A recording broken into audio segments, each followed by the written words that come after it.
ஆயிடுச்சு. So I will start the sessions.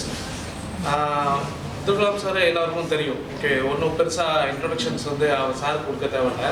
But இந்த session அவரோட பர்த்டே ஆனிவர்சரி செலிப்ரேட் பண்ணுறதுனால வி ஸ்டார்ட் வித் அவரோட மெயின் தீம் ஆஃப் இன்னோவேஷன். ஓகேவா? ஸோ நான் வரதுக்கு முன்னாடி சம்டைம்ஸ் சார் வந்து உங்களுக்கு நிறைய இன்னோவேஷன்ஸ்லாம் என்ன ஜென்ரலான விஷயங்கள்லாம் உங்களுக்கு சொல்லியிருப்பாங்க. ஸோ நான் இங்கே வந்திருக்கிறது வந்துட்டு ஃபஸ்ட் இயர் ஸ்டூடெண்ட்ஸ், நீங்கள் உங்களுக்கு இப்பயே ஸ்டார்ட் அப்பில் ஒரு முக்கியமான விஷயம் இந்த கான்செப்ட் என்னன்னு சொல்லியிருக்கோம். ஸோ இதை வந்து நம்ம உங்களுக்கு சொல்கிறதுக்கு முன்னாடி ஜென்ரலாக இது வந்து பர்த் ஆனிவர்சரிக்காக நம்ம எடுத்து பண்ணுறோம். அப்துல் கலாம் சாரோட எல்லா விதமான அச்சீவ்மெண்ட்ஸ் உங்களுக்கு தெரியும். ஸோ மிஷன் மேன் ஆஃப் இந்தியான்னு உங்களுக்கு சொல்லுவோம். ஸோ டிஆர்டிஓவில் பார்ட்டிசிபென்ட்ஸ் இருக்கட்டும், ISSROவில் இருக்கட்டும், எல்லாத்துலேயுமே வந்து பார்த்திங்கன்னா ஏகப்பட்ட பார்ட்டிசிபேஷன்ஸில் அவரோட இது வந்து நிறையா நம்மளோட இந்தியாவுக்கு வந்து நிறைய கான்ட்ரிபியூஷன்ஸ் கொடுத்தாரு. அதில் சம் ஆஃப் த இது வந்து பார்த்தீங்கன்னா அவரோட கான்ட்ரிபியூஷன் இன்வென்ஷன் எடுத்துக்கிட்டிங்கன்னா சேட்டலைட் லான்ச் இருக்கட்டும், அக்னி மிசைல்ஸ் இருக்கட்டும், அந்த நியூக்ளியர் டெஸ்டிங் பண்ணது, அதுக்கப்புறம் பார்த்தீங்கன்னா இன்டர்கனெக்ட் காம்பேக்ட் ட்ரோன்ஸை கிரியேட் பண்ணது, அதுக்கப்புறம் பார்த்தீங்கன்னா ஒரு முக்கியமான இது ஒரு ஹெல்த் கேர் கார்டியாலஜிஸ்ட்டுக்கு கண்டுபிடிச்ச டலராஜு அவங்க 2 பேர் சேர்ந்து கண்டுபிடிச்ச ஸ்ட்ரென்த் இருக்கட்டும், டேப்லெட்ஸ் இருக்கட்டும், and then some more contributions. ஓகேவா? இது எல்லாமே வந்து பார்த்தீங்கன்னா இன்வென்ஷன், சம் இன்னோவேஷன்ஸ் இதில் கலந்துருக்கு. ஓகேவா? ஸோ அவங்களோட கான்ட்ரிபியூஷன் ஜென்ரல் கேட்டகரியில் எடுக்கும்போது அது எல்லாத்துலேயும் வந்து பார்த்தீங்கன்னா அவரோட இன்வென்ஷன் இருக்கும், சம்டைம் அவரோட கான்ட்ரிபியூஷன்ஸுக்கும் சில இதில் வந்து பார்த்தீங்கன்னா சில விஷயங்கள் புது விஷயங்கள் வந்து நிறைய விஷயங்களை வெளிப்படுத்தி கொண்டு வந்துருந்தாங்க. இதில் நிறைய பேரோட ஹெல்ப்பு, அவரோட டீம், நிறைய எல்லாரோட சப்போர்ட்ஸும் உண்டு. ஸோ நமக்கு ஃபெமிலியராக வந்து அவர் தான் நமக்கு நல்லா பொதுவாக தெரியும். ஸோ ஏன் நம்ம அவரோட தான் கொண்டு வர்றோம்? ஸோ இங்கே என்ன நம்ம முக்கிய விஷயம், design thinking and innovations. Design thinking and innovations வரும்போது பார்த்தீங்கன்னா நம்ம மெயினாக இங்கே பார்க்க வேண்டியது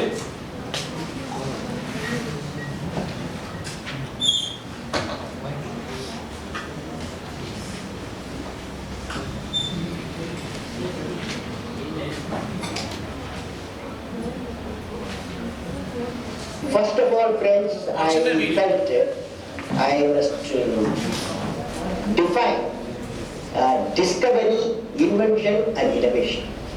Discovery, invention and innovation. What are the relationship I want to, so that we understand what we are going to discuss. Now, discovery, as you all know, relates to finding new laws, a principle and concept. Example, Raman effect is a discovery. Einstein energy equation is a discovery. Chandrasekhar Chandra's limit is discovery. Okay? Now, invention, the basic theory, about finding new system. For example, Graham Bell's telephone is an invention. Graham Bell telephone is an invention. And Thomas Alva Edison's light bulb, it is an invention. Marconi's wireless system is an invention. Now, what is innovation? Question is, what is the relationship? The change that creates a new dimension to performance is the innovation. Change that creates a new dimension is the innovation, is the definition for Peter Drucker. Now, example, you take telephone. A telephone was Graham Bell. Telephone and wireless communication is equal to, you may get a mobile telephone and its variants. And its application is a great example of innovation. That is the mobile telephone, mobile system, mobile telephone becomes an innovation. Internet is invention. Internet is invention. Cable television is another invention. Using internet to deliver cable TV over a computer is an innovation. Follow? Yes or no? Dr. Manilal Baumich's invention is excimer laser. He invented laser. The laser itself discovery. Laser is a discovery, but Dr. Manilal Baumich's invention is excimer laser. And application of excimer laser for eye surgery is innovation. Can you see the difference between the discovery and the invention and innovation? So இந்த video clip போட்டது காரணம்னா, so அவர் birth ஆனிவர்சரியாக இருக்கிறப்பவும் அவரோட பற்றி சொல்கிறதுக்கு முன்னாடி அவரே ஒரு நல்லா சொன்னால் போதுட்டு. ஸோ உங்களோட ஐடியா பாயிண்ட் ஆஃப் வியூவில் இப்போ அவர் சொன்னதில் இருக்கட்டும், டிஸ்கவரி இருக்கட்டும், இன்வென்ஷன் இருக்கட்டும், இன்னோவேஷன்ஸ் இருக்கட்டும். ஸோ இப்போ ரீசெண்ட் இன்னோவேஷன்னா உங்களுக்கு ஃபெமிலியராக என்ன தெரியும்? இப்போ இருக்கக்கூடிய இன்னோவேஷன் இப்போ என்ன விஷயம்? இப்போ எக்ஸாம்பிள் சொன்னாங்க, டெலிஃபோன் கண்டுபிடிச்சாங்க, டெலிஃபோன் மொபைல் ஃபோனாக மாறிச்சு. இப்போ அதிலே எடுத்துங்க, what is real current innovation, என்ன புதுசாக கொண்டு வந்திருக்காங்க? எல்லாருக்கும் மொபைல் ஃபோன்ஸ் மேக்ஸிமம் யூஸ் பண்ணியிருப்பீங்க, இல்லை வீட்டில் பேரண்ட்ஸோட இருக்கும். அதில் இப்போ கரண்ட்டாக என்ன இன்னோவேஷன் அதிகமாக இருக்கு? பரவாயில்ல, தைரியமாக சொல்லலாம். இவங்க ரொம்ப உங்கள் கம்ப்யூட்டர் டிபார்ட்மெண்ட் தான் நீங்கள் ஃபஸ்ட்டு யாரும் சொல்கிறாங்க ஏய் ஆர்டிஃபிஷியல் இன்டெலிஜென்ஸ் தான் இப்போ இருக்கிறதுல பயங்கரமாக கொண்டு வந்தது. ஏன்னா இப்போ மொபைல் ஃபோனுக்கு வச்சு முன்னாடி எவ்வளோ ஸ்மார்ட் திங்ஸ் எல்லாமே பண்ணிட்டு இருந்தோமோ, இப்போ எல்லா ஸ்மார்ட் திங்ஸும் ஒரு சின்ன ஷெடியூலே கொடுக்காம அதுவே திங்க் பண்ணி பண்ணுற அளவுக்கு செட் பண்ணிட்டாங்க. இப்போ ஃபார் எக்ஸாம்பிள் ஒரு ஏஐ டெக்னாலஜி யூஸ் பண்ணி இப்போ என்ன பண்ணுறாங்க மொபைல் ஃபோனில்?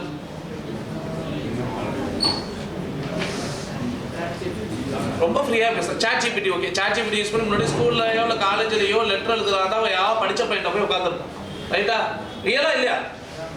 நம்ம ஒரு லீவ் லெட்டரே எழுதணும்னு வச்சுங்க, தப்பாக எழுதக்கூடாது, ரைட்டாக எழுதணும்னா யார் நல்லா படிக்கிற பசங்க பொண்ணு யார் இருக்காங்களோ அவங்கள்ட்ட போய் எனக்கு லெட்டர் எழுதி கொடு. இப்போ என்ன பண்ணுவீங்க? இதான் ரீசன், எனக்கு லெட்டர் எழுதி கொடுனா என்ன பண்ணிட்டு அதுவே பேர் டீட்டெயில் கொடுத்தீங்கன்னா அதுவே எழுதிடும். இது intelligent technology inside the phone. But அது ஒரு அப்ளிகேஷன் தான். அதே அப்ளிகேஷன் மாதிரி நிறைய ஆர்டிஃபிஷியல் இன்டெலிஜென்ஸ் பேஸ் பண்ணி நிறைய அப்ளிகேஷன் ஜென்ரேட் பண்றாங்க. ஈவன் ஃபோன் இட் செல்ஃபே வந்துட்டு உங்களோட வாய்ஸை டெய்லி ட்ராக் பண்ணிட்டு இருக்கு. Right? The innovations inside the phone tracking your daily routine, உங்களோட வாய்ஸ் உங்களோடது எல்லாமே ட்ராக் பண்ணும். நீங்க ஏதாவது ஒரு ப்ராடக்ட்டை பத்தி டிஸ்கஸ் பண்ணீங்கன்னா அதே ப்ராடக்ட் உங்களுக்கு ஆடா உங்க மொபைல் ஃபோன்லேயே வந்து நிற்கும். ஜென்ரலாக பேசியிருப்பீங்க, அதே வந்திருக்கும். Because the microphone always listening your voice. அந்த மைக்ரோஃபோன் அந்த ஃபோனில் இருக்கக்கூடிய அட்வான்ஸ் டெக்னாலஜி அதுவே திங்க் பண்ணி இப்போ இவங்களுக்கு இது தேவை, அதுவே சர்ச் பண்ணி அதுக்கு ரிலேட்டடாக எதாவது இருந்தால் உங்களுக்கு காமிச்சிக்கிட்டே இருக்கும். மெஷின் லேர்னிங் இதை பற்றிலாம் நீங்கள் ஃபியூச்சரில் படிப்பீங்க. பட் இன்னோவேஷன் இன்சைட் இந்த பார்க்கும்போது போயிட்டே இருக்கு. ஸோ இன்னும் எக்ஸாம்பிள் இப்படியே இன்னோவேஷன்ஸோட ஐடியா எடுத்துக்கிட்டே போனீங்கன்னா நிறைய இன்னோவேஷன்ஸ் ஆர் கிரியேட்டட். ஸோ முதல்ல இருந்தது வந்து பார்த்தீங்கன்னா பிரணாவ் மிஸ்ட்ரின்னு சொல்லிட்டு யூடியூப்ல போட்டு பார்த்தீங்கன்னா தெரியும். ஒரு IIT student from Bombay. So Pranav மிஸ்ட்ரிங்கிற பையன், அந்த பையனோட இன்வென்ஷன் வந்து பார்த்தீங்கன்னா ஒரு ஹியூமன் கம்ப்யூட்டிங், அதாவது கையில் இருக்கக்கூடிய மார்க்கபிள் ஸ்கெச்சஸை வச்சு சும்மா கேப் மாதிரி கேப்சூல்ஸை கையில் வச்சுட்டு அது மூலியமாக கெஸ்டர்ஸை ஃபஸ்ட்டு இன்ட்ரடியூஸ் பண்ணாப்புல. அந்த கெஸ்டர்ஸ் மூலியமா என்ன பண்ணுவாப்புல, சும்மா கையில் ப்ரொஜெக்ஷன் லைட்டிங் வச்சுருப்பாங்க. கம்ப்யூட்டரோட ப்ரொஜெக்ஷன் ஸ்க்ரீனை இங்கே சென்டரா பார்ட்டில் இங்கே லைட் மாதிரி வச்சுருப்பாப்புல. அந்த கை அந்த ப்ரொஜெக்ஷன் முன்னாடி வச்சுட்டு சும்மா ஒரு சர்க்கிள் பண்ணால் கையில் watch time correct real time காட்டும். 15 years பிஃபோர். இப்போ லீடிங் சிஇஓ ஆஃப் இன் சாம்சங்கோட one of the product industry இந்த சாம்சங் கியர் வாட்சஸ்ல எல்லாம் இருக்கக்கூடிய மோஸ்ட் ஆஃப் த இதை வந்து பண்ணுறது அதோட சிஇஓ இருக்கிறது வந்து அந்த பையன் தான். ஸோ அப்பயே அவரோட அச்சீவ்மெண்ட்டை ரொம்ப ஃபேமிலியாக இருக்காங்க. Computer department student. ஓகேவா? அவரோட பயங்கரமான அச்சீவ்மெண்ட் நீங்கள் அவரோட லெவல் வந்து பார்த்தீங்கன்னா ரொம்ப ஹையர் லெவலில் போயிட்டு இருக்கு. ஸோ லைக் தட் இந்த இன்னோவேஷன்ஸை வந்து எப்படி வாங்கலாம்? Because so most of the things discovery பண்ணிட்டாங்க, இன்வென்ஷன் பண்ணிட்டாங்க. பட் இன்னோவேஷன்ஸ் இன்னும் போய்கிட்டே தான் இருக்கு. ஸோ இன்னோவேஷன்ஸ்க்கு எண்டிங்கே இல்லை. இனிமேல் நான் புதுசாக ஒரு இன்வென்ஷன் கண்டுபிடிக்கணும்னா அதுக்கு முன்னாடி யாரோ ஒருத்தர் பேட்டன்ட் வாங்கியிருப்பாங்க. புதுசாக கண்டுபிடிக்கணும்னா ஒன்றுமே சொல்லிட்டு இருக்க மாதிரி நான் தண்ணியில் வண்டி ஓட்டுறதை கண்டுபிடிக்கணும், அதுதான் புதுசாக கண்டுபிடிக்கிறது. அதுவும் பண்ணிட்டுன்னு சொல்லிட்டு இன்னும் நிறைய விஷயங்கள் வந்துட்டு இருக்கு. பட் இன்னும் ப்ராக்டிக்கலாக பாசிபிள் ஆகலை. ஸோ இன்னோவேஷன்ஸ்க்கு எண்டிங் கிடையவே கிடையாது. பட் எப்படி இந்த இன்னோவேஷன்ஸை உள்ளே கொண்டு வருது? So we know last of the people invention discovery எப்படின்னு எடுத்துக்கிட்டிங்கன்னா நிறைய பீப்புள்ஸ் அது ரொம்ப பாஸ்ட்லேயே இருந்தாப்ப இப்போ கரண்ட்டில் பார்த்துக்கிட்டிங்கன்னா some peoples from 18ல வந்து பார்த்தீங்கன்னா இவர் வந்து பார்த்தீங்கன்னா பொள்ளாச்சி சேர்த்தா தமிழ்நாடு. இவர் தான் ஃபர்ஸ்ட் வந்துட்டு இந்த மல்டிபிள் இன்புட் மல்டி அவுட்புட்னு சொல்லக்கூடிய ஒரு வயர்லெஸ் டெக்னாலஜியில் இருக்கக்கூடிய ஒரு முக்கியமான ஒரு விஷயத்தை கண்டுபிடிச்சி ரொம்ப ஃபேமஸாக இந்த வயர்லெஸ் டெக்னாலஜியை ரொம்ப ப்ராடாக கொண்டு போனது பர்சன் வந்து பார்த்தீங்கன்னா இவர் தான். ஸோ லைக் தட் வந்து பார்த்தீங்கன்னா இந்த ஸ்டூடெண்ட் கேர்ள்லே ஸ்மால் வேக்யூம் கிளீனர் வந்து ஃபர்ஸ்ட் இன்ட்ரடியூஸ் பண்ண பையன். So like that so many people have some inventions இந்த அவங்கள்ட்ட நிறைய ஐடியாஸ் இருக்கு. ஸோ நான் ரொம்ப டர்ட்டி வாட்டரை வெறும் அல்ட்ரா வயலட் இதை யூஸ் பண்ணி ரொம்ப ரூரல் ஏரியாவில் இருக்கக்கூடிய தண்ணி கிளீன்னஸே இல்லாதவங்களுக்கு தண்ணியை சுத்திகரித்து பண்ண முடியும் அப்படின்னு கண்டுபிடிச்சாரு. இவரும் லைக் இந்தியன் அண்ட் அமெரிக்கன் ரெண்டு கொலாபரேஷன் தான் அவர். ஸோ இவரோட பார்ட் ஆஃப் ஒர்க்கும் இருக்குது. So like that so many people are designed so many innovations. So இப்போ கூட பார்த்துருப்பீங்க, இதை கூட விளம்பரம் நிறைய இதில் வந்து உங்களுக்கு வாட்ஸ்அப் கூட வந்திருக்கும். அடுத்து ஹீரோவோட பெரிய இன்ட்ரடியூஷன் இதுதான். 3 wheeler and plus 2 wheeler ரெண்டுமே ஒன்றா ஒரே இதில் வர மாதிரி வேணுங்கிறப்ப 3 wheeler யூஸ் பண்ணிக்கலாம், இல்லைனா 2 wheeler யூஸ் பண்ணிக்கலாம். இட்ஸ் ஃபுல்லி எலக்ட்ரிக்கல் ஈவி தான். இதில் வந்து பெட்ரோல் கிடையாது, ஃபுல்லாக ஈவியில் இதில் டிசைன் பண்ணியிருக்காங்க. ஸோ இது தெரியுங்களா? இப்போ ஹவு மெனி பீப்புள் இப்போ வந்து புதுசாக ஒரு ஃபேன் வாங்குறதுனா இப்போ எல்லாரும் வாங்குற ஃபேன் வந்து BLDC மோட்டார்ஸ்ன்னு சொல்லி வாங்குவாங்க. ஸோ உங்களுக்கு தெரியாமல் வேணா இருக்கலாம், பட் உங்கள் பேரண்ட்ஸ் யாருன்னா எக்கனாமிக்கலாக ஒரு ஃபேன் 1200 ரூபா கொடுத்து நார்மல் ஃபேன் வாங்குறதோட அதோட பாதி செலவு தான் எலக்ட்ரிக்கல் செலவு. பிஎல்டிசி ஃபர்ஸ்ட் இன்ட்ரடியூஸ் பண்ணதான் மனோஜ் மீனா அண்ட் சிபாரா தாஸ்ன்னு சொல்லக்கூடிய இவங்க 2 பேரும். Now they are learning thousands crores. அவங்களோட ஏர்னிங் லெவல் பயங்கரமாக இன்க்ரீஸ் ஆயிடுச்சு. கொரில்லா ஃபேன்னு சொல்லி ஃபர்ஸ்ட் இன்ட்ரடியூஸ் பண்ணாங்க. இப்போ டிவியில் கூட பார்த்துருப்பீங்க அட்டாமிக் ஃபேன் சொல்லிட்டு ஒரு விளம்பரம் வரும். இவங்கெல்லாம் ஃபர்ஸ்ட் இந்த பிஎல்டிசின்னு சொல்லக்கூடிய இந்த ஃபர்ஸ்ட் டிசைன் பண்ணதே இவங்க தான். ஸோ இதெல்லாம் some innovation plus start up இவங்கெல்லாம். Plastic road is also from Tamil Nadu. Sir வந்து பார்த்தீங்கன்னா அவங்களோட இனோவேஷன்ஸில் வந்து பார்த்தீங்கன்னா பிளாஸ்டிக் ரோடு ஒன்லி வேஸ்ட். அது இதில் ஒரு பெரிய அட்வான்டேஜ் என்ன, இதனால் எந்த விதமான டாக்ஸிக் எதுவுமே வராது. அந்த அளவு அவ்வளோ அக்யூரேட்டாக ஏற்கனவே இருக்கக்கூடிய மிஷினரியை யூஸ் பண்ணியே தார் போடலாம். அதே மிஷினரி யூஸ் பண்ணி வேஸ்ட்டு பிளாஸ்டிக்கை ரீசைக்கிள் பண்ண முடியும். அதே நேரத்தில் அதனால் எந்த விதமான எக்கோ ஃப்ரெண்ட்லியில் டிசைன் பண்ண. இது எல்லாமே innovations. So many innovations are there. But ஏன் இந்த இன்னோவேஷன்ஸை நாங்கள் இப்போ கொண்டு வரோம்? So how many people are having some scope? எத்தனை பேர் நான் வேலைக்கு போகிறேன், எத்தனை பேர் நான் சொந்தமாக தொழில் ஆரம்பிக்க போகிறேன். நான் பாட்டி எஜுகேஷன் நீங்கள் சும்மா ஜென்ரலாக தான் வந்திருக்கேன். இது ஏன் ஃபர்ஸ்ட் இயர்லேயே நாங்கள் சொல்லணும்னு நினைக்கிறோம்னா, இப்போ நீங்கள் ஒரு கோல் செட் பண்ணிக்கணும். உங்களுக்கு தேவை ஒரு ஸ்கில் டெவலப்மெண்ட். அது என்ன மாதிரியான ஸ்கில் டெவலப்மெண்ட்னா, ஃபர்ஸ்ட் இயர்லேயே ஒரு சின்ன ஸ்பார்க் அது கிடைச்சிச்சுன்னா போதும். நீங்கள் எய்தர் உங்கள் ஃபீல்டு நீங்கள் படித்த ஃபீல்டுக்கே போகலாம், இல்லை நீங்கள் ஏதோ ஒரு பிஸ்னஸ் பண்ண போகலாம். பட் என்ன பண்ண போகிறதா இருந்தாலும், எந்த டூயிங்கில் இருந்தாலும் உங்களுக்கு கண்டிப்பாக தேவை design thinking and innovations. So இது ரெண்டையுமே அதில் அப்ளை பண்ணணும் அப்படிங்கிற ஒரு தெளிவான ஒரு முடிவு உங்களுக்கு கண்டிப்பாக தேவை. புரியுதா? ஸோ நான் என்ன வேணாலும் இருக்கலாம். ஃபார் எக்ஸாம்பிள் ஏதோ இன்ஜினியரிங் ஃபீல்டில் போகலாம், இல்லைனா நான் திடீர்னு என்டர்பிரினர்ஸ் எது வேணா ஆரம்பிக்கலாம், இல்லை நான் அப்பாவோட பிஸ்னஸை எடுத்து பார்க்கலாம், இல்லை எனக்கு புதுசாக ஒரு ஐடியா தோணுது. இப்போ நிறைய பேர் நான் படித்தது இன்ஜினியராக இருக்கும், பட் திடீர்னு பார்த்தீங்கன்னா அவங்களுக்கு வேற ஏதோ ஒரு ஃபீல்டு இன்ட்ரெஸ்ட் ஆகி அதில் உள்ளே போய் அதில் பிஸ்னஸ் மேன் டெவலப் ஆகுவாங்க. ஸோ நீங்கள் என்ன வேணாலும் இருக்கலாம். பட் அது போகணும்னா you need to select your future and also you need to have a design thinking. So design திங்கிங்னா என்ன? ஸோ ஹவு டிசைன் திங்கிங்னால எனக்கு என்ன use? If you have a good intelligence in design thinking, you will get more earning in future. எல்லாருமே மணியை நோக்கி தான் ஓடிட்டு இருக்கோம். ஓகேவா? நம்ம என்ன வேணாலும் இருந்தாலும் நமக்கு மந்த்லி என்ன தேவை? நெசசரி மணி. நல்ல ஏர்ன் பண்ணணும்னா நமக்கு நல்ல திங்கிங் வேணும். நம்ம பண்ணுற ஜாபோ இல்லை நம்ம பண்ணுற பிஸ்னஸோ நம்ம எதுலையோ அதில் இருக்கிறதுல ஒரு ஃபுல் ஸ்கோப்பாக இருக்கணும். அந்த ஸ்கில் டெவலப்மெண்ட்டு நமக்கு நல்லா இருந்தால் தான் அதை கரெக்டாக ஏர்ன் பண்ண முடியும். ஸோ அதுக்கு ஒரு சின்ன எக்ஸாம்பிள். ஒரு டிசைன் திங்கிங் இல்லைன்னா என்ன நடக்கும்? எவ்வளோ பேர் இந்த கார்ட்டூனில் மினியான்ஸ் படம் பார்த்துருக்கீங்க? மினியான்னு ஒரு கேரக்டர். இந்த கேரக்டர்ஸ் என்ன பண்ணுதோ அது எல்லாமே தப்பாக தான் இருக்கும். அது அதோட ஓனர் தான் பாதி. மினியான்னு சொல்லிட்டு ஒரு கேரக்டர் இருக்கு. ஸோ அந்த கேரக்டரோட சின்னோட இமேஜ் தான் அது. அது ஒரு பிரமிடை டிசைன் பண்ணுறதுக்கு அந்த மினியான்கிட்ட கொடுக்குறாங்க. டிசைன் எல்லாம் கரெக்டாக பண்ணிடுச்சு. பட் அந்த டிசைனோட போஸ்டர் வைக்கிற பொசிஷனை தப்பாக வச்சிருச்சு. அப்போ என்னன்னா அது அப்படியே ஆப்போசிட்டாக போயிடும். எகிப்து எப்படி உருவாச்சு, எப்படி மம்மிஸ் எல்லாம் அதுக்குள்ளே இருக்காங்கிறதுக்கு ஒரு சின்ன ஒரு அனிமேட்டட் காமிக் தான் அது. ஸோ அந்த பிக்சரை வந்து அது தப்பாக டிசைன் பண்ணிடுவோம். ஃபர்ஸ்ட் எல்லாரும் அந்த பிரமிடை ஓப்பன் பண்ணலாம்னு சொல்லும்போது அந்த பிரமிட் அப்படியே அந்த கிங்கோட மேலே விழுந்துடும். பிகாஸ் அந்த டிசைனை வந்து அது தலைகீழ வச்சிருக்கும். ஸோ அதோட திங்கிங் கரெக்டு, பட் வச்ச பொசிஷனும் அதை இம்ப்ளிமெண்ட் பண்ணணும்னு நினைச்ச விதமும் தப்பாக போயிட்டு. ஸோ அதனோட அந்த டோட்டல் ஸ்ட்ரக்சருமே அழிச்சிச்சு. அழிச்சது யாருன்னா கிங் தான். மினியான்ஸ்லாம் தப்பிச்சிருச்சு. அந்த சைடு அதை பார்க்கறதுக்கு அந்த கிங் இறந்து போயிட்டு. ஸோ டிசைன் திங்கிங்கை ப்ராப்பராக யூஸ் பண்ணுங்க. ஏன்னா டிசைன் திங்கிங் தெரியும்னு சொல்லிட்டு அதை நீங்கள் வேற மாதிரி எடுத்துக்க கூடாதுங்கிறது ரொம்ப ரொம்ப முக்கியம். ஸோ எப்படி இந்த டிசைன் திங்கிங்கை நம்ம கொண்டு வர முடியும்? ஸோ டிசைன் திங்கிங்கை பொறுத்தவரையும் கண்டிப்பாக அதில் முக்கியமான தேவை ideation and safety, feasibility, customer centric and expandability. ரொம்ப தியரட்டிக்கலாக இருக்கும். நான் ஜென்ரலாக சொல்ல போனால் ஃபஸ்ட்டு ஒரு ஐடியா வேணும். ஒரு ஐடியாங்கிறது எவ்வளோ நேரத்தில் ஜென்ரேட் பண்ணலாம்னு நினைக்கிறீங்க? ஒரு நிமிஷத்தில் எவ்வளோ ஐடியா ஜென்ரேட் பண்ண முடியும்? ஒரு டாஸ்க் உங்களுக்கு கொடுத்துட்டு ஐடியா ஜென்ரேட் பண்ண சொன்னால் எவ்வளோ ஜென்ரேட் பண்ண முடியும்? எக்ஸாம்பிள், இப்போ இருக்கக்கூடிய டீச்சிங் மெத்தடாலஜி இருக்குல்ல, இப்போ நடத்தி நான் உங்களுக்கு எக்ஸ்பிளைன் பண்ணிட்டு இருக்கேன். இந்த டீச்சிங் மெத்தடாலஜியை 1 minute எனக்கு உங்களுக்கு நான் டைம் தர்றேன். எவ்வளோ ஐடியாஸ் ஒரு பர்சன் ஜென்ரேட் பண்ணி தர முடியும்? ஒரு எக்ஸாம்பிள் உங்களால் சொல்லுங்கள். நான் உங்களுக்கு 1 minute டைம் தரேன். இந்த டீச்சிங் மெத்தடாலஜிக்கு இருக்க டீச்சிங் ப்ரொசீஜரே மாற்றணும். ஒரு புது இன்னோவேஷன்ஸை நீங்கள் கிரியேட் பண்ண நினைக்கிறீங்க. எவ்வளோ ஐடியாஸ் உங்களால் எனக்கு கொடுக்க முடியும்? ஃப்ரம் சிங்கிள் பர்சன், டீமில் ஒருத்தரை மட்டும் என்னால் எவ்வளோ ஐடியா கொடுக்கும், உங்களால் எவ்வளோ ஐடியா கொடுக்க முடியும்னு நினைக்கிறீங்க? ஒருத்தர் இண்டிவிஜுவலாக. நான் ரொம்ப கஷ்டமான கேள்வி கேட்கல. இங்கே இருக்க டீச்சிங் மெத்தடாலஜியை மாற்றணும், அதான் நான் உங்களுக்கு கொடுக்குற தீம். ஓகேவா? 1 minute டைம் தரேன். உங்களால் எனக்கு எவ்வளோ ஐடியா கொடுக்க முடியும்? திங்க் பண்ண கூட செய்யலை. ஒரு அப்ராக்சிமேட்டாக இவ்வளோ கவுண்ட்டு தர முடியும்னு சொன்னால் எவ்வளோ சொல்லுங்கள்? 1 2 5 10 20. ரீசன் எவ்வளோ அதிக ஐடியாஸ் கிடைக்குதோ அவ்வளோக்கு அவ்வளோ உங்களோட திங்கிங் நல்லதும்பாங்க. திங்க் இம்பாசிபிள் அப்படிம்பாங்க. ஐடியாவுக்கு மட்டும் நம்ம திங்க் பண்ணுறோம்ல, அதை இம்பாசிபிளாக திங்க் பண்ண சொல்லுவாங்க. இது எப்படி சார், இப்போ இங்கே இருக்க டீச்சர், இப்போ நான் நடத்திட்டு இருக்கதே வந்துட்டு இங்கேருந்து இப்படி நடத்தாமல் வேறு மாதிரி நடத்துங்க சார், இந்த படத்துல எல்லாம் வர மாதிரி ஹாலோகிராமில் வந்து நடத்தினா நல்லாயிருக்கும், அது என்னோட இன்னோவேஷனாக நான் வைக்கிறேன். அது இம்பாசிபிள் நினைக்கிறீங்களா? இப்போ எவ்வளோ பேர் மூவிஸ் பார்ப்பீங்கன்னு தெரியல, இந்த ஹாலோகிராம் இமேஜஸ் தெரியுமா? எவ்வளோ பேர் மூவி நேம் பார்க்கட் ஃபார் ஃப்ரம் ஹோமா, ஸ்பைடர்மேன் ஃபார் ஃப்ரம் ஹோமா என்னன்னு தெரில எனக்கு.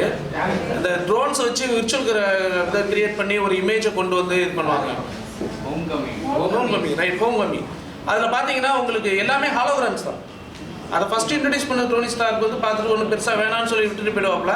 பட் லேட்டர் அதை வந்து ட்ரோன்ஸை வச்சு அதை இது பண்ணி ஒரு வெளியிலேருந்து பார்க்குற எல்லாருக்குமே ரியலாக நடக்கிற மாதிரி இருக்கும். பட் இது எல்லாமே என்னது? ஹாலோகிராம். பட் டீச்சிங் மெத்தடாலஜி இப்போ நான் மாற்றுறதுக்கு உங்களுக்கு ஒரு ஐடியாவுக்கு நான் ஹாலோகிராம்னே சொல்கிறேன். இப்போ நான் இங்கே இல்லை, என்னோட கேபினில் இருக்கலாம், இல்லை நானே ஒரு ஏஐ மூலியமா என்ன நானே இருக்க மாதிரி டிசைன் பண்ணி நான் என்ன பேசணுங்கிற கண்டென்ட்டும் என்ன மாதிரி கொஸ்டின் வந்து அதுக்கு ஆன்சர் பண்ணணும்னு சொல்லிட்டு எனக்கு ஒரு ஏஐ அவதாரை கிரியேட் பண்ணி அந்த அவதார் ஹாலோகிராமில் இங்கே நான் கொண்டு வந்து உங்கள் முன்னாடி ப்ரெசன்டேஷன் பண்ணிட்டு நான் வேற ஒரு ஒர்க் பண்ணிட்டு இருக்கலாம். இதான் என்னோட இன்னோவேஷன். இது இம்பாசிபிளா பாசிபிள்? It's possible. ஆனால் திங்க் பண்ணும்போது இது இம்பாசிபிள். அதனால தான் உங்களோட திங்கிங் லெவலில் இருக்கும்போது அதை இம்பாசிபிளாக திங்க் பண்ணுங்க. அதில் ஒரு பாசிபிள் வே கண்டிப்பாக இருக்கும். அதனால தான் ஐடியா ஜென்ரேட் பண்ணும்போது 1 or 2 ஐடியான்னு ஜென்ரேட் பண்ணாதீங்க. ஒரு டாஸ்க்கோ, ஒரு ஃபங்க்ஷனோ, ஒரு பிஸ்னஸோ, ஒரு ஒர்க்கோ பண்ணும்போது அதை ஒரு மல்டிபிள் ஐடியாஸாக திங்க் பண்ணுங்க. அதுக்கு எழுதும்போது அந்த ஐடியாஸ் எல்லாம் ஒரு 10-15 கிடைச்சாலும் பரவாயில்ல எழுதுங்க. யூ வில் கெட் கம்பைண்டாக அதில் ஒரு புது ஐடியாஸ் கிடைக்கும். புரியுதா? ஸோ டிசைன் திங்கிங்கை பொறுத்தவரையும் உங்களோட ஃபஸ்ட்டு டேர்மே வந்து ஐடியேட். உங்களோட ஐடியேட்டை வந்து நீங்கள் கரெக்டாக கொண்டு வரணும். ஸோ எதுக்காக பண்ண போகிறோங்கிறத டிசைட் பண்ணிட்டீங்கன்னா அதுக்கப்புறம் ஐடியாவில் ஒரு தெளிவான ஒரு திங்கிங் வேணும். ஸோ டிசைன் திங்கிங்கை பொறுத்தவரையும் first empathise, ideate and prototype, test, define. இது எல்லாமே ஒரு இன்ஃபினிட்டி லூப் மாதிரி தான். எதுவுமே ஒரு ஃபினிஷிங்லேயே முடியாது. ஓகேவா?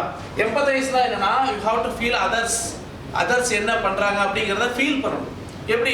இப்போ நான் வந்து ஒரு கஸ்டமராக உங்களுக்கு முன்னாடி வரேன், நீ ஒரு பெரிய பிஸ்னஸ் மேனே வச்சுக்க, என்னோட ப்ராப்ளம் இது, எனக்கு நீ கம்பெனியில் இருக்க ப்ராடக்ட்டை எனக்கு இந்த மாதிரி மாற்றி கூட அப்படின்னு சொல்லும்போது, சரி நீங்கள் சொல்லியிருக்கீங்களா நான் செய்கிற போங்க அப்படின்னு சொல்லி அனுப்புவியா?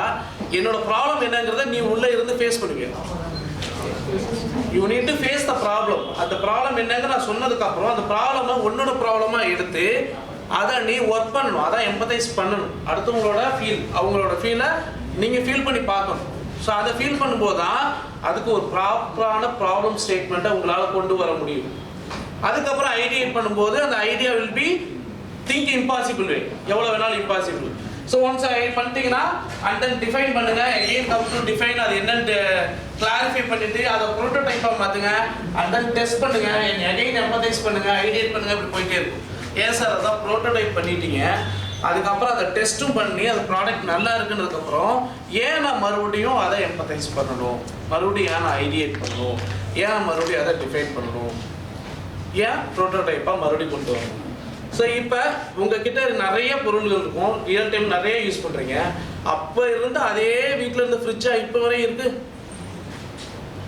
ஃபஸ்ட்டு ஃப்ரிட்ஜு ரெஃப்ரிஜிரேட்டர் டிசைன் பண்ணாங்க. இப்போ இருக்கிற ரெஃப்ரிஜிரேட்டருக்கும் அதுக்கும் என்ன வித்தியாசம்? அப்போ இருக்கிற ரெஃப்ரிஜிரேட்டர் கூலிங் மட்டும்தான் கொடுக்கும். பொருளை வச்சா 2 நாளுக்கு 3 நாளுக்கு அப்படியே பார்த்துப்போம். திடீர்னு கொஞ்சம் நாள் ஐஸ் ஃபார்ம் ஆகிடும், அதுக்கப்புறம் ஆஃப் பண்ணி போட்டுட்டு மறுபடியும் இது பண்ணுவாங்க. ரைட்டா? இப்போ இருக்கிற ரெஃப்ரிஜிரேட்டர் என்ன பண்ணுது? அதுவே திங்க் பண்ணுற அளவுக்கு கொண்டு வந்துட்டான். ரைட்டா? உள்ளே என்ன பொருள் வச்சிருக்க, அதுக்கு என்ன மாதிரியான டெம்பரேச்சர் கொடுக்கணும், எல்லாமே அதுவே செட் பண்ணுது. நீ பாலை மட்டும் அதில் வச்சுட்டு போ, அதை வந்து டிகம்போஸ் அதை வந்து நான் இது பண்ணிடுறேன், அதை வந்து இது ஃபெர்மெண்ட் எல்லாம் மாற்றி அதை தயிராக மாற்ற என்னால் முடியும். என்னால் அதுக்குன்னு ஒரு தண்ணி ட்ரே கொடுக்குறான், நீ பாலை காய்ச்சி அதில் வச்சுட்டு போப்பா, நான் பார்த்துக்கிறேன், இந்த காலைல அவங்க தயிர் ரெடியாக இருக்கும். அந்த ரெஃப்ரிஜிரேட்டரே எல்லாம் முடிவு பண்ணுது. அதுக்கப்புறம் ரொம்ப நாள் இருந்துச்சுன்னா மொபைலுக்கு அலர்ட் கொடுக்கறதுக்கு வருது.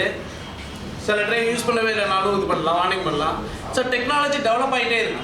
ஸோ அது மாதிரி தான் ஒரு விஷயத்தை நீங்கள் டிசைன் பண்ணி முடிச்சு ஒரு ப்ராப்ளம் கண்டுபிடிச்சிட்டாலும் அது அப்டேஷன் எதிர்பார்த்துக்கிட்டே இருக்கும். அதனால் again you have to empathise. Prototype ஆகி டெஸ்ட் முடிஞ்சு போனதுக்கப்புறம் ஃபெயிலியர் கேசஸ் வருதுல்ல, அண்ட் தென் அந்த ஃபெயிலியர் என்னன்னு பார்த்தா நம்ம இது பண்ணுறோம். லைக் மொபைல் ஃபோனோட அப்டேஷன் இப்போ எப்படி போயிட்டு இருக்கு, ஸ்ட்ரீம் லெவலில் போயிட்டு இருக்கு. இதுக்கு ஒரு ஐடியா கொடுக்குறேன், இது ஒரு இன்னோவேஷன் கொடுக்குறேன், ஃபியூச்சரில் என்னவா இருக்கும்னு நினைப்பீங்க? இதோட அட்வான்ஸ் டெக்னாலஜி என்னவா இருக்கும்? எங்க இருந்தோ அட்வான்ஸ் இப்போ வந்துட்டீங்க, இன்னும் இதோட அட்வான்ஸ் லெவல் எப்படி இருக்கும்?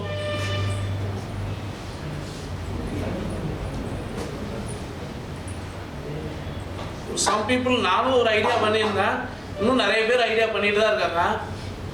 எனர்ஜி வந்து பேட்டரி தான் இருக்கிறதுல பெரிய ப்ராப்ளம், ரைட்டா? மொபைல் ஃபோனில் இப்போ இருக்கிற எல்லாருக்கும் இருக்கிறது பேட்டரி தான் பெரிய ப்ராப்ளம். மற்றபடி ஃபோன் நல்லா இருக்காது. சார்ஜ் போடுற நேரம் தான் கஷ்டமாக இருக்குது. சார்ஜ் போட்டுட்டா இல்லை லாங் ட்ராவல் போனால் இதுக்குன்னு தனியாக பவர் பேங்க் தூக்க வேண்டியதாக இருக்குது. இல்லைனா சார்ஜ் இல்லைன்னா அந்த நேரம் பர்டிகுலர் நேரம் நாளே ஓட மாட்டேங்குது அந்த 1 hour சார்ஜ் போட்டால். ஸோ அதில் ஒரு இன்னோவேஷன்ஸ் கொண்டு வரணும். என்ன நினைப்பீங்க? ஒரு சின்ன இன்னோவேஷன் தாட் தான் கேட்குறேன். நீங்கள் உங்கள் சைடில் யோசிங்க. நான் சொன்ன 1 minute 20 வரையும் கொண்டு வரலான்னு நான் கேட்டே ஒரு கிட்டத்தட்ட 30 to 40 seconds ஆயிடுச்சு. ஐடியா யோசிக்க பயப்படுறீங்க. நான் அதிலே பாயிண்ட்ஸ் எடுத்து கொடுத்துட்டே வரேன். பேட்டரி அப்படின்லாம் எடுத்துகிட்டு வரேன். சோலார் இதெல்லாம் இருக்குது, எதுவுமே இல்லாமல் புது இன்னோவேஷன்ஸ் கொண்டு. சரி, சோலார்லேயே ஏதாவது ஒரு இன்னோவேஷன்ஸ் கொண்டு வந்தாலும் சரி. நான் வெளியில் நடந்து போகும்போதெல்லாம் அதுவே எனர்ஜியை வயர்லெஸில் வெயிலில் இருக்கக்கூடிய அட்மாஸ்பியர்லேருந்து அது எனர்ஜியை எடுத்துக்கிட்டு ஃபோன் ஆட்டோமேட்டிக்காக சார்ஜ் ஆகிட்டே இருக்கும். இன்னும் ஸ்டில் இன்வென்ஷன் போயிட்டுருக்கு. ஃப்ரம் பாடியிலேருந்து பேட்டரியை சார்ஜ் பண்ண முடியுமாங்கிற இன்வென்ஷன் இன்னும் போயிட்டு. ஒரு சின்ன வாட்சுக்கு தேவை 1.8 volt. அந்த 1.8 voltக்கு உடம்புல இருக்க செல்ஸ் ஒன்றுமே 0.1 millivolt அந்த மாதிரி ஜென்ரேட் ஆகிறதுனால அது எல்லாத்துலேயும் ஒரு பிளேட்ஸை வச்சு அது மூலயமா வாட்சை ரீசார்ஜ் பண்ண முடியுமாங்கிற ரிசர்ச் எல்லாம் போயிட்டு இருக்கு. லைக் தட் நம்ம கையில் இருக்கும் போதே ஃபோன் சார்ஜ் ஆகிற மாதிரி ஒரு டெக்னாலஜி வந்துச்சுன்னா, திஸ் இஸ் மை இன்வென்ஷன், என்னோட ஐடியா. சார்ஜ் ஆகிற மாதிரி இருந்தால் மோஸ்ட் ஆஃப் த கேஸ் நிறைய பேருக்கு அந்த ப்ராப்ளம் இருக்காது. ஓகேவா? நாளைக்கு ஃபியூச்சரில் கையில் கேன்சர் இருந்தாலும் தெரியாது. Any innovations have some advantage and disadvantages. So like that நீங்க என்னன்னா எந்த ஒரு ஐடியாவா இருந்தாலும் அதை ஒரு ரொட்டேஷன்ஸ்ல பண்ணிட்டே இருக்கணும். So design thinking process பொறுத்தவரை empathize, define, ideate, prototype and testing feedback இது வந்து கண்டினியூவா நடக்கணுங்கிறது தான் இது. And then ரொம்ப முக்கியமான விஷயம், இந்த empathize, understand, define, you must hear it and ideate and prototype how to create it and then improve, implement and validate how to deliver it. ஓகேவா? இது மூணு விதமா இருந்துச்சு. The last example for the prototype. So ஒரு paper plane இருந்ததுக்கும் இப்போ இருக்கிற paper plane இருக்கிறதுக்கும் உள்ள வித்தியாசம். ஆரம்பத்தில் யூஸ் பண்ண பேப்பர் பிளேன் தான். ஸோ இங்கே இப்போ இருக்கிற பேப்பர் பிளேனோட டிஃப்ரென்ஸ். அது நார்மலாக ஏரில் இருக்கக்கூடிய ப்ரெஷரை பொறுத்து மூவ் ஆகும்.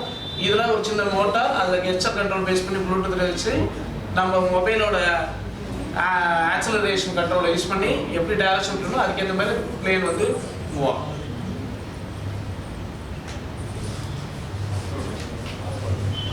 And then finally, so technology and business and human values எல்லாத்தையுமே சென்ட்ரலைஸ்டாக எடுத்துட்டீங்கன்னா the innovation will be your center part, that you need a design thinking. So இப்படி இருக்க கிளம்ஸியாக இருக்கக்கூடிய விஷயம் வந்து பார்த்தீங்கன்னா ஃபைனலாக if you apply design thinking you will get in a straight line. So and then finish it with the clumps or pro. ஓகேவா? So உங்களுக்கு இதுலேருந்து நான் இந்த செஷனில் சொல்ல வர ஒரே விஷயம் என்னன்னா, எந்த வித ஒர்க்காக இருந்தாலும் எதாக இருந்தாலும் you must develop your skill based on design thinking. Try to apply more idea and apply innovations in your work. எந்த ஒர்க் பண்ணாலும் அதில் அந்த இன்னோவேஷன்ஸை கொண்டு வாங்க. So you will get more benefits. And thank you. Okay, listen பா. So இன்னைக்கு நம்ம பார்த்தது just concluding. So this is execution engineering